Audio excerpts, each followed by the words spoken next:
ಒಂದು business pivot ಅಂದ್ರೆ ಅದು ಯಾವುದೇ ಕಂಪನಿಗೆ ಒಂದು ರೀತಿ ಅಗ್ನಿ ಪರೀಕ್ಷೆ ಇದ್ದ ಹಾಗೆ. ಇದು ದೊಡ್ಡ ಯಶಸ್ಸು ಮತ್ತು ಸಂಪೂರ್ಣ ವೈಫಲ್ಯದ ನಡುವಿನ ಒಂದು ಸಣ್ಣ ದಾರಿ. ಹಾಗಾದ್ರೆ ಈ ಒಂದು ರಿಸ್ಕಿ ಪಯಣವನ್ನ ಯಶಸ್ವಿಯಾಗಿ ಮುಗಿಸೋದು ಹೇಗೆ? ಬನ್ನಿ, ಈ ವಿಶ್ಲೇಷಣೆಯಲ್ಲಿ ಅದರ ಬಗ್ಗೆನೇ ಮಾತಾಡೋಣ. ನಮ್ಮ ಮುಂದಿರೋ ಅತೀ ದೊಡ್ಡ ಪ್ರಶ್ನೆ ಅಂದ್ರೆ ಇದೆ. ಒಂದು ಉದ್ಯಮ ತನ್ನ ದಾರಿಯನ್ನೇ ಬದಲಾಯಿಸೋಕೆ ಹೊರಟಾಗ ಯಾವೆಲ್ಲ ದೊಡ್ಡ ಅಪಾಯಗಳು ಎದುರಾಗ್ತವೆ ಮತ್ತು ಆ ಅಪಾಯಗಳನ್ನು ನಿಭಾಯಿಸಿ ಯಶಸ್ಸಿನ ಕಡೆಗೆ ಹೋಗೋದು ಹೇಗೆ? ಸರಿ, ಹಾಗಾದ್ರೆ ನಮ್ಮ ಇವತ್ತಿನ ಚರ್ಚೆಯ ದಾರಿ ಹೇಗಿರುತ್ತೆ ಅಂತ ನೋಡೋಣ. ಮೊದಲಿಗೆ ಹೈ ರಿಸ್ಕ್ ಪಿವಿಟ್ ಅಂದ್ರೆ ಏನು ಅಂತ ಅರ್ಥ ಮಾಡ್ಕೊಳ್ಳೋಣ. ಆಮೇಲೆ ಹೊಸ ಮಾರ್ಗವನ್ನ ಹೇಗೆ ರೂಪಿಸೋದು, ದಾರಿಯಲ್ಲಿ ಎದುರಾಗೋ ಅಪಾಯಗಳನ್ನ ಹೇಗೆ ಗುರುತಿಸೋದು, ಅದಕ್ಕೆ ರಕ್ಷಣೆಯನ್ನ ಹೇಗೆ ಕಟ್ಟೋದು ಮತ್ತು ಕೊನೆಗೆ ಯಶಸ್ಸಿನ ಕಡೆಗೆ ಹೇಗೆ ಸಾಗೋದು ಅಂತ ಒಂದೊಂದಾಗಿ ನೋಡೋಣ. ಸರಿ, ಮೊದಲಿಗೇನೆ ಒಂದು ಪಿವೋಟ್ ಅಂದ್ರೆ ಸುಮ್ನೆ ದಾರಿ ಬದಲ್ಸೋದಲ್ಲ. ಇದು ಜಾಸ್ತಿ ರಿಸ್ಕ್ ಇರೋ ಆದ್ರೆ ಅಷ್ಟೇ ದೊಡ್ಡ ಲಾಭ ತಂದ್ಕೊಡ್ಬಿಡೋದಾದ ಒಂದು ಪಯಣ. ಇಲ್ಲಿ ನಮ್ಮ ಮುಂದೆ ಬರೋ ಅನಿಶ್ಚಿತತೆಯೇ ಒಂದು ದೊಡ್ಡ ಅವಕಾಶವಾಗಿ ಬದಲಾಗೋ ಸಾಧ್ಯತೆ ಇರುತ್ತೆ. ಇಲ್ಲಿ ನಾವು ಅರ್ಥ ಮಾಡ್ಕೋಬೇಕಾದ ಒಂದು ಮುಖ್ಯವಾದ ವಿಷಯ ಏನಂದ್ರೆ, ನಮ್ಮ ಗುರಿ ಅಪಾಯಕ್ಕೆ ಹೆದರಿ ಕೂರೋದಲ್ಲ. ಬದಲಾಗಿ ನಾವು ಬಿಸ್ನೆಸ್ ಮಾಡೆಲ್, ಪ್ರಾಡಕ್ಟ್ ಅಥವಾ ಮಾರ್ಕೆಟ್ ಸ್ಟ್ರಾಟಜಿಯನ್ನ ಬದಲಾಯಿಸುವಾಗ ಬರಬಹುದಾದ ಅಪಾಯಗಳನ್ನ ಮೊದಲೇ ಗುರುತಿಸಬೇಕು. ಅವುಗಳನ್ನ ಸರಿಯಾಗಿ ಅಳೆದು ನೋಡಿ ನಿಭಾಯಿಸೋಕೆ ಒಂದು ಒಳ್ಳೆ ಪ್ಲಾನ್ ಮಾಡ್ಕೋಬೇಕು. ಯಾವುದೇ ಪ್ರಯಾಣ ಶುರು ಮಾಡೋಕ್ ಮುಂಚೆ ನಮ್ಮತ್ರ ಒಂದು ಕ್ಲಿಯರ್ ಆದ ಮ್ಯಾಪ್ ಇರಬೇಕು ಅಲ್ವಾ? ಹಾಗೆಯೇ ಈ ಪಿವೆಟ್ ಪಯಣದಲ್ಲಿ ನಮ್ಮ ಏನು ಮತ್ತು ಏಕೆ ಅನ್ನೋದನ್ನ ನಾವು ಸ್ಪಷ್ಟಪಡಿಸ್ಕೋಬೇಕು. ಅಂದ್ರೆ ನಮ್ಮ ಹೊಸ ಡೆಸ್ಟಿನೇಷನ್ ಯಾವುದು, ನಾವು ಆ ದಾರಿಯಲ್ಲಿ ಯಾಕೆ ಹೋಗ್ತಾ ಇದೀವಿ. ಈ ಟೇಬಲ್ ನೋಡಿ, ಇದು ನಮ್ಮ ಪಿವೋಟ್ ಬಗ್ಗೆ ಒಂದು ಸ್ಪಷ್ಟ ಚಿತ್ರಣ ಕೊಡುತ್ತೆ.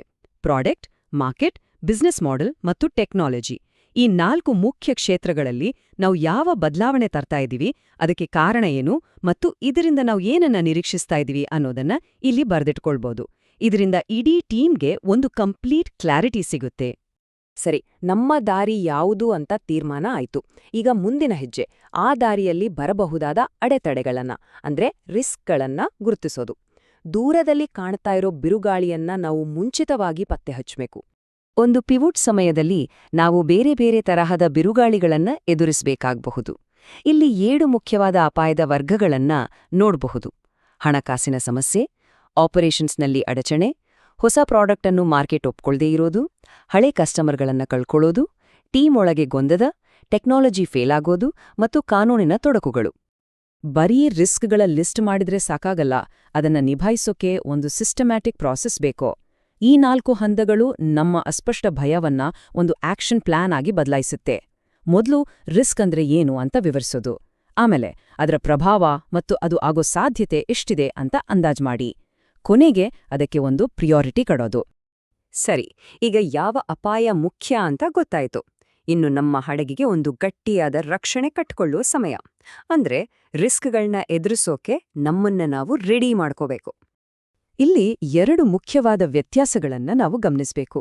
ಒಂದು ತಡೆಗಟ್ಟುವಿಕೆ ಅಂದ್ರೆ ಪ್ರಿವೆನ್ಷನ್, ಇನ್ನೊಂದು ಅನಿರೀಕ್ಷಿತ ಯೋಜನೆ ಅಂದ್ರೆ ಕಂಟಿಂಜೆನ್ಸಿ ಪ್ಲಾನ್. ಪ್ರಿವೆನ್ಷನ್ ಅಂದ್ರೆ ಬಿರುಗಾಳಿ ಬರೋ ಮುಂಚೆನೆ ಹಡಗನ್ನ ಸ್ಟ್ರಾಂಗ್ ಮಾಡೋದು. ಆದ್ರೆ ಕಂಟಿಂಜೆನ್ಸಿ ಪ್ಲಾನ್ ಅಂದ್ರೆ ಒಂದ್ವೇಳೆ ನಾವು ಬಿರುಗಾಳಿಗೆ ಸಿಕ್ಬಿದ್ರ ಅದ್ರಿಂದ ಪಾರಾಗೋಕೆ ಲೈಫ್ ಬೋಟ್ಗಳನ್ನ ರೆಡಿಯಾಗಿಟ್ಕೊಂಡಾಗೆ. ನೋಡಿ, ಯಾವುದೇ ಅಪಾಯ ಇರ್ಲಿ, ಅದಕ್ಕೆ ಒಂದು ತಡೆಗಟ್ಟೋ ಪ್ಲಾನ್ ಬೇಕು. ಜೊತೆಗೆ ಒಂದು ವೇಳೆ ಅದು ಸಂಭವಿಸಿದರೆ ಅದರಿಂದ ಪಾರಾಗೋ ಪ್ಲಾನ್ ಕೂಡ ಬೇಕು. ಉದಾಹರಣೆಗೆ, ಫಿನಾನ್ಷಿಯಲ್ ರಿಸ್ಕ್ ತಡೆಯಕ್ಕೆ ಬ್ರಿಡ್ಜ್ ಫಿನಾನ್ಸಿಂಗ್ ಒಂದು ಪ್ರಿವೆಂಟಿವ್ ಮೆಷರ್.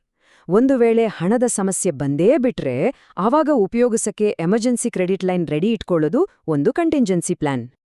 ಒಂದು ಪ್ಲಾನ್ ಎಷ್ಟೇ ಚೆನ್ನಾಗಿದ್ರೂ ಅದನ್ನ ಸರಿಯಾಗಿ ಕಾರ್ಯರೂಪಕ್ಕೆ ತಂದಾಗ ಮಾತ್ರ ಅದಕ್ಕೆ ಬೆಲೆ.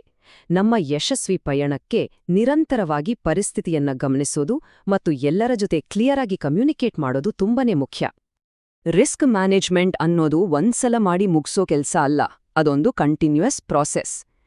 ಈ ರಿಸ್ಕ್ ಮಾನಿಟರಿಂಗ್ ಡ್ಯಾಶ್ಬೋರ್ಡ್ ಅನ್ನೋದು ಹಡಗಿನ ಕ್ಯಾಪ್ಟನ್ನ ಕಂಟ್ರೋಲ್ ಪ್ಯಾನಲ್ ಇದ್ಹಾಗೆ.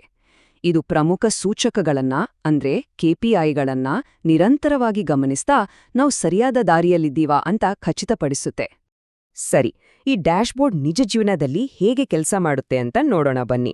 ಉದಾಹರಣೆಗೆ, ನಮ್ಮ ತಿಂಗಳ ಖರ್ಚು ಅಂದ್ರೆ ಬರ್ನ್ ರೇಟ್ ನಾವು ಅಂದ್ಕೊಂಡಿದ್ದಕ್ಕಿಂತ ಜಾಸ್ತಿ ಆದ ತಕ್ಷಣ ಅದೊಂದು ರಿಸ್ಕ್ ಅಲರ್ಟ್ ಕೊಡುತ್ತೆ. ಆಗ ನಾವು ಮೊದಲೇ ಮಾಡ್ಕೊಂಡಿದ್ದ ಫೈನಾನ್ಷಿಯಲ್ ಎಮರ್ಜೆನ್ಸಿ ಪ್ಲಾನ್ ಆಕ್ಟಿವೇಟ್ ಆಗತ್ತೆ.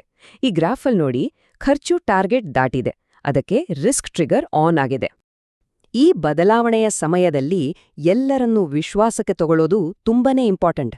ಒಂದು ಸಿಸ್ಟಮ್ಯಾಟಿಕ್ ಕಮ್ಯುನಿಕೇಷನ್ ಪ್ಲಾನ್ ಎಲ್ಲರಲ್ಲೂ ನಂಬಿಕೆ ಮತ್ತು ಹೊಂದಾಣಿಕೆಯನ್ನ ಕಾಪಾಡುತ್ತೆ. ನಮ್ಮ ಟೀಮ್, ಇನ್ವೆಸ್ಟರ್ಸ್ ಮತ್ತು ಕಸ್ಟಮರ್ಸ್ ಹೀಗೆ ಪ್ರತಿಯೊಬ್ಬರಿಗೂ ಸರಿಯಾದ ಸಮಯದಲ್ಲಿ ಸರಿಯಾದ ಮಾಹಿತಿಯನ್ನ ತಲುಪಿಸಬೇಕು. ಹಾಗಾದ್ರೆ ಇಷ್ಟೆಲ್ಲ ಚರ್ಚೆಯಿಂದ ನಾವು ಕಲಿಬೇಕಾದ 4 ಪ್ರಮುಖ ಅಂಶಗಳು. 1. ನಿಮ್ಮ ಟಾಪ್ 3 ರಿಸ್ಕ್ಗಳು ಯಾವುದು ಅಂತ ಗುರ್ತಿಸಿ. 2. ಅವುಗಳನ್ನ ತಗ್ಗಿಸೋಕೆ ತಕ್ಷಣ ಏನ್ ಮಾಡ್ಬೇಕು ಅಂತ ಪ್ಲಾನ್ ಮಾಡಿ. 3. ದೀರ್ಘಾವಧಿಯಲ್ಲಿ ರಿಸ್ಕ್ಗಳನ್ನ ತಡೆಯೋಕೆ ಸ್ಟ್ರಾಟಜಿಗಳನ್ನ ರೂಪಿಸಿ. ಮತ್ತು 4. ಪ್ರತಿಯೊಂದು ರಿಸ್ಕ್ನ ಜವಾಬ್ದಾರಿಯನ್ನ ಒಬ್ಬೊಬ್ರಿಗೆ ವಹಿಸ್ಬೇಡಿ. ಕೊನೆಗೆ ಈ ಒಂದು ಪ್ರಶ್ನೆಯನ್ನ ಕೇಳ್ಕೊಳ್ಬೇಕು. ನಮ್ಮ ಪಿವೋಟ್ ಯಶಸ್ಸಿಗಾಗಿ ನಾವು ಸರಿಯಾಗಿ ಪ್ಲಾನ್ ಮಾಡಿದೀವಾ ಅಥವಾ ಏನೂ ತಯಾರಿ ಇಲ್ದೆ ಕುರುಡಾಗಿ ಬಿರುಗಾಳಿಯೊಳಗೆ ನುಗ್ಗುತ್ತಿದ್ದೀವಾ? ಈ ಚೌಕಟ್ಟನ್ನು ಬಳಸಿ ಸರಿಯಾದ ನಿರ್ಧಾರ ತೆಗೆದುಕೊಳ್ಳೋದು ಬಹಳ ಮುಖ್ಯ.